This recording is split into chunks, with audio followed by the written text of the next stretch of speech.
गावची जत्रा आणि गुलालानं भरलेलं तोंड. हो, मी नंदुबाईच्या गावाला त्यांच्या भंडाऱ्याला गेलेली. गेल्या गेल्या हातामध्ये गुळाची लापसी म्हणजे गव्हाची केलेली लापसी गुळ टाकून एवढी जबरदस्त होती ना. आणि हातात भेटलेले पैसे, लहानपणीची आठवण झाली होती बरं का.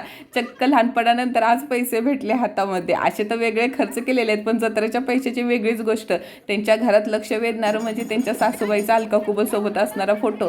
ही जत्रेला अलका कुबल सुद्धा आलेली, ती पण 3-4 वर्षापूर्वी. विश्वास बसत नाही ना. आणि सगळ्यात बेस्ट शॉपिंग म्हणजे चिरमुऱ्याची मापटं चिपटं लोटकं आणि बायकांची लागलेली हो म्हणून रांग. बाबा अगोदर मला द्या, अगोदर मला द्या. आई शपथ कसलं भारी वाटत होतं. हे कोणतं माप आहे व शेर का सव्वा शेर, मला त्या मापाची नावं नाही माहिती, पण लय भारी ऐकायला वाटत होतं. अरे मला चिपटं द्या बाबा, अरे मला मापटं द्या. मग नंदुबाईची भेटणाऱ्या मैत्रिणी पाहुणे पायांशी ओळख, लय भारी वाटत होतं जत्रेत. राग कशाचा आला माहिती आहे का, लहान मुलांचाच पाळणा आलेला. घरी आल्यानंतर कुटुंबासोबत घालवलेला वेळ, नंदुबाईची गजबजलेलं मोठी अशी फॅमिली.